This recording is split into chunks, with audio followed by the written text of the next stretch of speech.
नमस्कार, आप देख रहे हैं अब तक टीवी चैनल। हमारे संवाददाता शमसुल हक खान ने जनपद बस्ती से जानकारी देते हुए बताया, समाजवादी पार्टी के राष्ट्रीय अध्यक्ष एवं उत्तर प्रदेश के पूर्व मुख्यमंत्री अखिलेश यादव ने बस्ती के जीआईसी मैदान में एक विशाल चुनावी जनसभा को संबोधित किया। अखिलेश यादव ने कहा है कि बीजेपी को जनता ने 2 बार मौका दिया, लेकिन 10 साल के अंदर बीजेपी ने अपना कोई भी वादा पूरा नहीं किया है। इनकी हर बात झूठी निकली। न किसानों की आय दोगुनी हुई, न ही युवाओं को रोजगार मिला।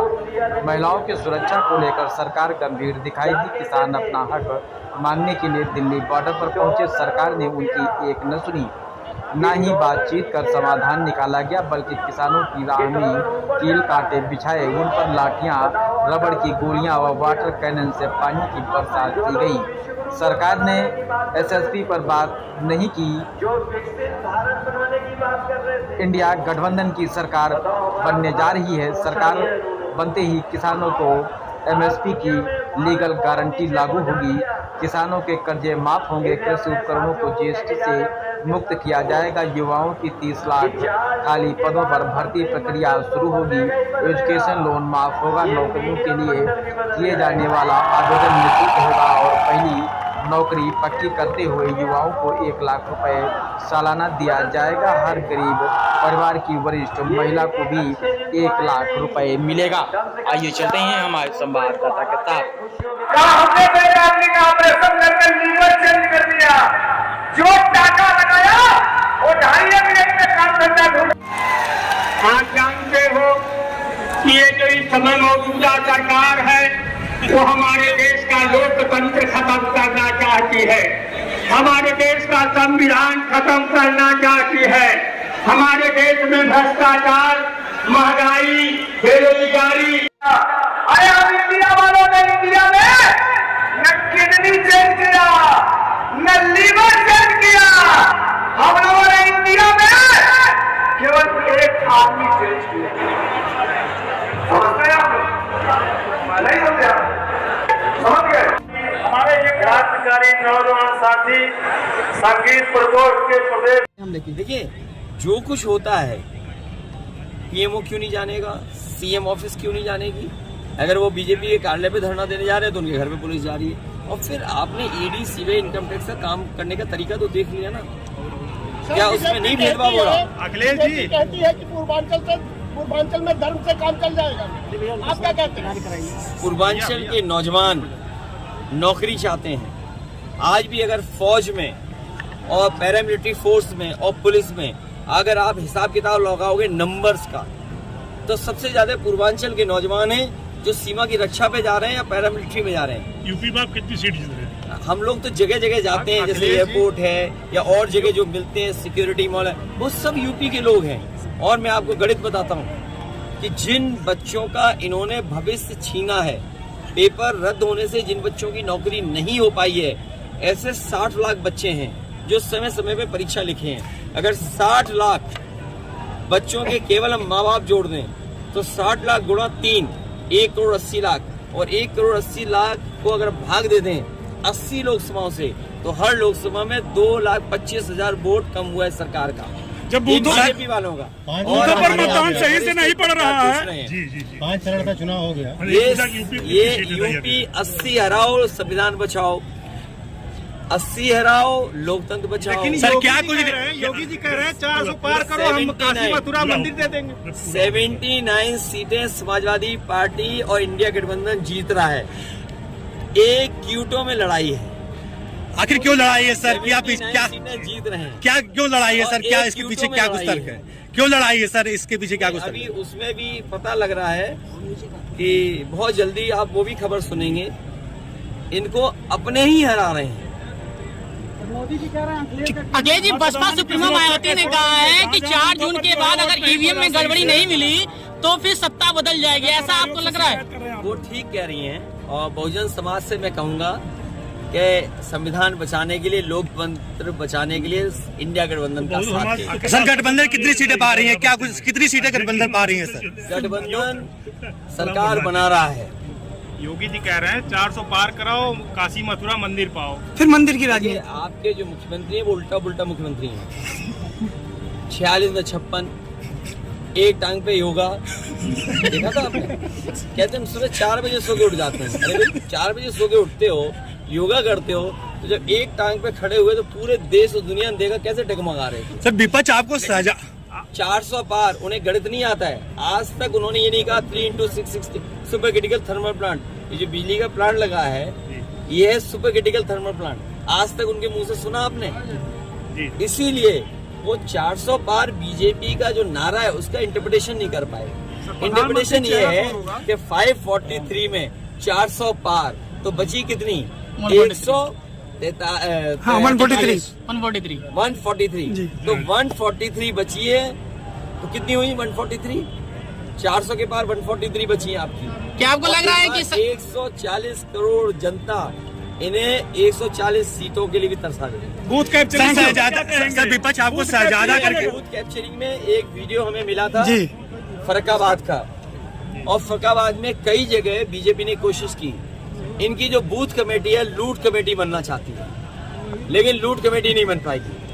उसके लिए समाजवादी लोग अपने बूथ की रक्षा करेंगे। सर आप ही के द्वारा ये आरोप लगाया गया था कि प्रधानमंत्री, इंडिया का प्रधानमंत्री अपने कई चेहरों में से एक चेहरा तय कर ले। सर विपक्ष आपको शहजादे करके संबोधित करती है, तो इसके पीछे क्या कुछ रीजन है? शहंशाह यही कह सकते हैं।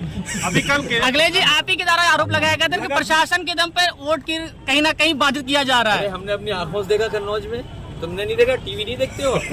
अभी कल थैंक यू मंत्रिमंडल के साथ साथ मीडिया मंडल भी बदलेगा और आपको ये भी फ्रीडम ये आ रहा है। हजारों को भीड़ मार रही है सर। अभी यहाँ पर अभी अमेठी में देखा आपने? अमेठी नहीं, सांड भी मार रहे हैं, बच के रहिए। सर 4 चरणों का चुनाव हो चुका है, आज 5वां चरण आखिरी पे है। क्या कुछ लग रहा है, कितने सीटें आप ला रहे हैं? देखिए, आपने बीजेपी के नेताओं की भाषा और भाषण सुन लिया होगा। बंद करा दीजिए। बीजेपी के नेताओं के भाषण और भाषण में उनकी बातें आपने सुन ली होंगी। 4 चरण के बाद ही उनके भाषण की भाषा बदल गई। वही पुरानी कहानी सुना रहे हैं, वही घिसे पिटे डायलॉग सुना रहे हैं। ये इस बार जनता इनको सुनने के लिए तैयार नहीं है। जो 10 साल में दिल्ली की सरकार के जो कामकाज थे और उत्तर प्रदेश के 7 साल, तो लगभग 17 साल की सरकारों का हिसाब किताब देना है। जो मुख्यमंत्री हमेशा बुलडोजर लेकर के तैयार रहते हैं और अन्याय के लिए अपनी पुलिस प्रशासन को आगे कर देते हैं, उनकी हर परीक्षा का पेपर रद्द हुआ, पेपर लीक हुआ। और ये पेपर लीक हुए नहीं हैं, सरकार ने जानबूझ करके कराए जिससे नौकरी न देनी पड़ जाए। नौजवान पूरी ईमानदारी से इनके खिलाफ खड़ा दिखाई दे रहा है। और मैंने नौजवानों को हर सभा में कहा है कि आपके 10 साल नहीं खराब हुए हैं, आपका 1/3 जीवन इन्होंने खराब किया। तो नीचे करके बना अरे ठीक है ना, जब आईडी आएगी तभी न किसान की आय दोगुनी हुई, न महंगाई को रोक पाए, और इलेक्टोरल बॉन्ड से इन्होंने जो पैसे की वसूली की उससे तो इनकी भ्रष्टाचार की पोल खुल गई। जो लोग दूसरों पे आरोप लगाते थे भ्रष्टाचार का, बताओ इलेक्टोरल बॉन्ड से इनके भ्रष्टाचार की पोल खुल गई कि नहीं खुल गई? और इसके साथ साथ जो आज बाजार में महंगाई है, इन इलेक्टोरल बॉन्ड की वजह से भी है, जिससे आप 1000 करोड़ रुपए ले लोगे, 500 करोड़ रुपए ले लोगे, 400 करोड़ रुपए ले लोगे, वो बताओ दुगना मुनाफा कमाएंगे कि नहीं कमाएंगे? तो उत्तर प्रदेश के साथ जो भेदभाव हुआ है, बिजली का प्लांट लगाया समाजवादियों ने बगल में, क्या बिजली सस्ती हुई कि महंगी हो गई? मीटर लगा करके इन्होंने बिजली महंगी कर दी। और इस देश का और उत्तर प्रदेश का नौजवान अग्निवीर वाली व्यवस्था फौज की कभी स्वीकार नहीं कर सकता। जब भी सरकार में आएंगे, अग्निवीर व्यवस्था हमेशा हमेशा के लिए खत्म हो जाएगी। और 4 जून को हमारे आपके खुशियों के और सुनहरे दिन तो आ ही रहे हैं, लेकिन हमारे प्रेस के लिए भी फ्रीडम का दिन है वो। सर क्या लगता है कि जहां प्रधानमंत्री जब भी मंच पे जाते हैं सिर्फ और सिर्फ अखिलेश यादव उनके जुबान पे रहते हैं, क्या लगता है, क्या दिख रहा है इनको? देखिए, जो हताशा है ये लोकतंत्र का 2024 का ऐसा चुनाव है जो जनता खुद लड़ रही है और जनता को ये लगता है कि उनका संविधान खतरे में है।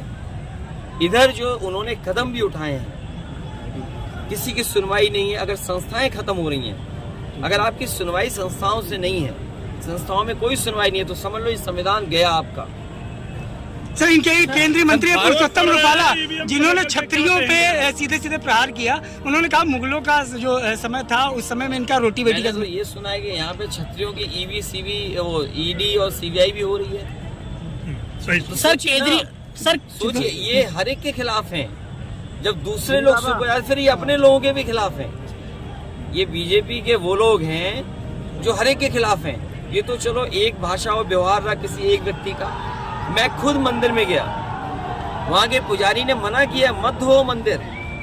पुजारी मना कर रहे, पंडित जी उस मंदिर के मना कर रहे मत धो, लेकिन बीजेपी वालों ने बताओ मंदिर धोया। क्या इसीलिए आप अयोध्या नहीं जा रहे हैं? कैसे धोया मंदिर? अयोध्या इसीलिए नहीं जा रहे हैं? अयोध्या की मैं तस्वीर दिखा दूं, मैं तो उसके बगल से उड़ के आया हूँ। संजय सिंह का बयान आधा है। अधूरा काम है। सर, संजय सिंह का एक बयान है, जो भगवान, जो धर्म, जो शंकराचार्य, जब शंकराचार्य नहीं कर रहे हैं दर्शन, और मैंने तो ये कहा कि जब भगवान बुलाएंगे तो मैं जाऊंगा, और फिर अपने भगवान श्री राम तो ऐसे हैं, कब किसका बुलावा आ जाए किसी को नहीं पता। सर संजय सिंह केजरीवाल का जो दावा है वो 4 जून के बाद मुख्यमंत्री उत्तर प्रदेश के बदल जाएंगे, ऐसा आपको क्या लगता है? कोई नई बात नहीं है। आप सोचिए, मध्य प्रदेश में जिन मुख्यमंत्री की वजह से सरकार उनकी बनी, उसी मुख्यमंत्री को हटा दिया, उसी मुख्यमंत्री को हटा दिया। वसुंधरा राजे राजस्थान में जो चेहरा थी मुख्यमंत्री के, जिसके से वोट मिला, उन्हें हटा दिया। और इस आपको सोचना चाहिए, पुलिस विभाग के लोग भी खड़े हैं, अधिकारी खड़े हैं। ये पहली सरकार है जिसने अपना चीफ सेक्रेटरी नहीं अपॉइंट कर पाया। न जाने कितने आईएएस अधिकारी बिना चीफ सेक्रेटरी बने रिटायर हो गए, और आज भी दुखी मन बैठे हैं उनके बैच के लोग। और अभी तक सरकार के पास परमानेंट डीजीपी नहीं है। तो सोचिए आप, जो अभी तक दूसरे से लड़ते थे वो अपनों से ही लड़ रहे हैं।